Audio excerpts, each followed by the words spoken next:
Phill C here. This is Aussie Flashbacks, and we are at the Mundi Mundi Bash with Mad Max. No, I'm just kidding. Actually, it's Greg Donovan. How you doing today, Greg? Phill, how you going? Mate, yeah. I'm going well. Yeah, that's great. Greg is the promoter of this incredible Bash series, which has been going on in Birdsville, and now you've brought it to Mundi Mundi. Tell us a little bit about it, mate. It was in a worry there. We had it postponed from last year with COVID, and then this year we thought it's going to happen, and then just about the day before you had all this rain. Yeah. But the gods have come through, mate. How's it all going? Yeah, look, it's been just amazing. We've, you know, with COVID, you never know what was going to happen, and we did have to postpone the gig. Yep. Which is really disappointing, having a sold-out festival and not being able to go ahead and do Absolutely, yeah. But, you know, we've got a great team. We just pushed on with things and rescheduled. You know, all the artists rebooked back in. You know, we all got them, and which was great. And, yeah, look, we just soldiered on and focused on April. Fabulous. So, yeah, no, it's been great. But, you know, of course, you know, like you're in the lap of the gods out here, and, you know, the outback, when it rains, you have a lot of problems. And, you know, we had 2 hours before our gates opened on the very first day of rolling the campsite. Yep. And we had the best part of an inch of rain. The roads were flooding. We couldn't get people in. Gates were delayed by 6 hours. We had a 16-kilometre queue. Yep. Traffic into Silverton. It's just, look, it's just one of those things that will be vivid in your memory forever. Absolutely. It's, you know, we were confident that it'd all work out. We got a good team, and we didn't panic.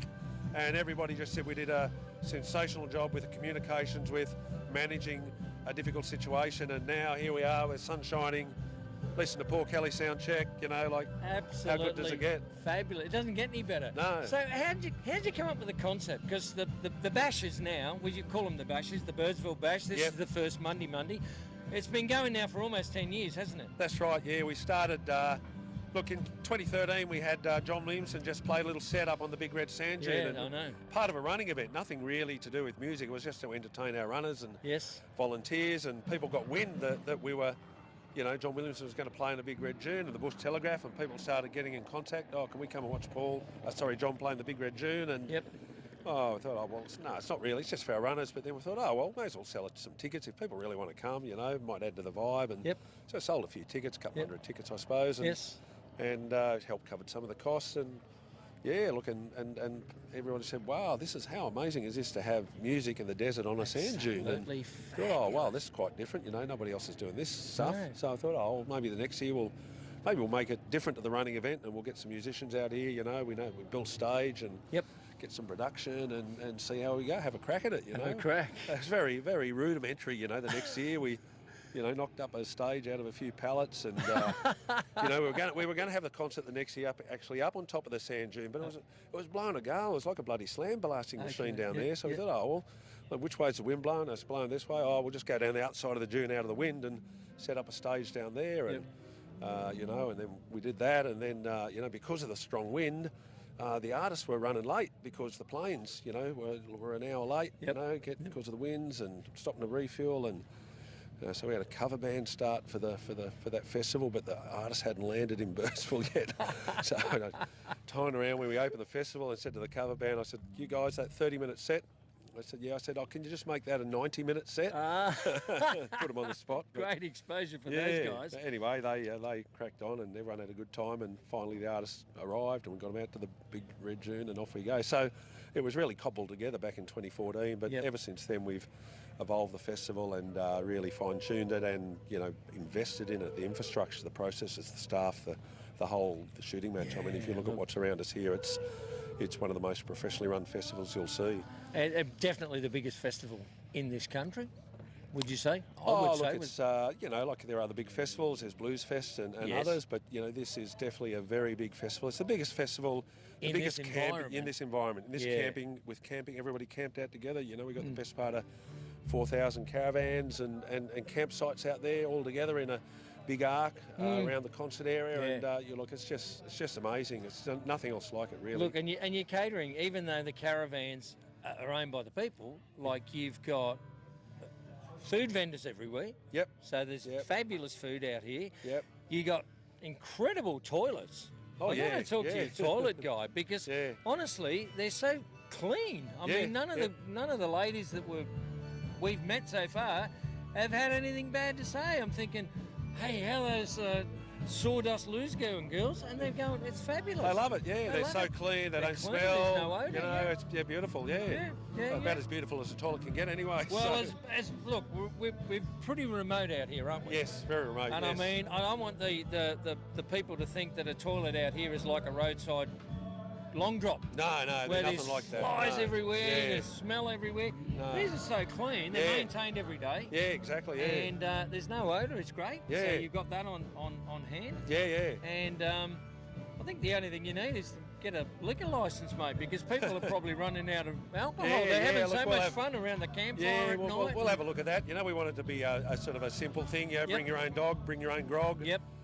You know, like have a campfire, all that stuff. But you know, that's something we might look at down the track. We don't want to turn the whole thing into a massive piss up or anything. No, definitely not. It's a family event. It's a family event, and you know, so we still want to keep people the option of bringing their own, but. Yeah, we might start up like a mini bottle shop where they can restock supplies. If they need something, that sort of stuff, rather than a bar as such. So, well, that's probably. I probably worded it wrong because if you do run out and you do want to buy another case of beer, and you don't want to drive all the way into Broken Hill. That's right. You got something here that's available. But no, not a bar. Because that could. That hot sun, dust. It gets a bit out of hand. It could get a bit out of hand, so we don't want to do that. Mate, it's a fabulous event. One last question. Do you have any issues getting any of the artists out here? Because they go, Birdsville? Where's Birdsville? Yeah, look, I think, in the early days, we used to have problems getting them out here, but we do such a sensational job.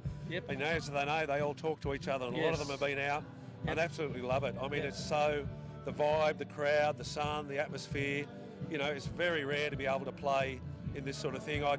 We had Ian Moss on stage last night, and he was looking out at this glorious, you know, red and yellow sunset across the plains. I know. It's you know, I said to Mossy afterwards, I said, mate, you should be paying us to play. You should be paying us to play here.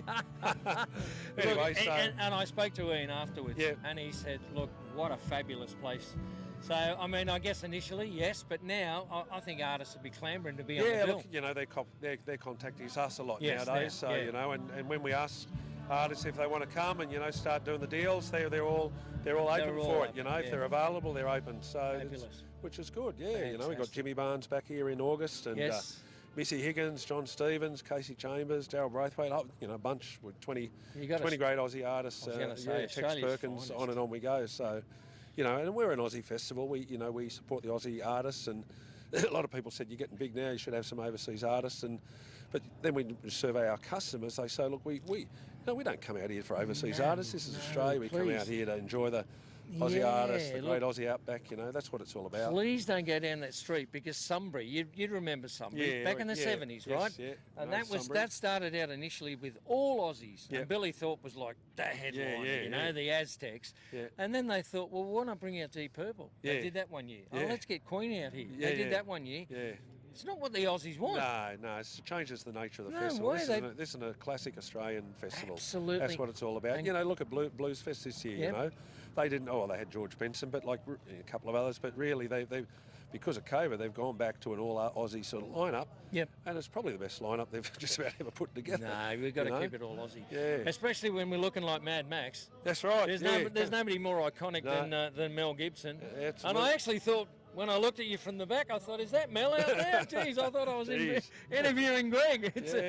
Mate, thank you so much for your time. No worries, Phil. It's been fabulous to talk to you, and all the success. You don't need any help from us. It's going gangbusters. It's going really well. So we're really happy with where it is, and you know, we don't want to grow it too big. We want it to be people to come and have a great experience. You know, and sometimes when you go chasing it too big, you know, it's you know, you can if the experience goes down or is impacted, then you're going down the slippery slope. So we want to get it to a certain size and just make it a great experience and make it sustainable, you know. So have you got any idea on numbers? Because I know Birdsville's, you know, 10, 12,000. I mean, do you want to get it bigger than that, for example? Would you like to get this bigger than that, but have a cut-off point? We at Birdsville, we really can't go more than 10 or so, because just the infrastructure and the, you know, the roads getting out there and all of that sort of stuff, and you know, supplies, little towns. But like I think in Broken Hill, we've probably got a capacity, particularly with the land and the site, obviously the town and infrastructure close by. Yes. Yeah, we've probably got a bit of capacity to get a little bit bigger, but you know, we never want to see it as a 15, 20,000 Okay. person thing. You know, it's Okay. you know, we might get it to 12 maybe. I don't know. I haven't really. It's just a step-by-step thing. You know, we got it at 10, see how it goes. We get another 1,000 next year, whatever. If that's.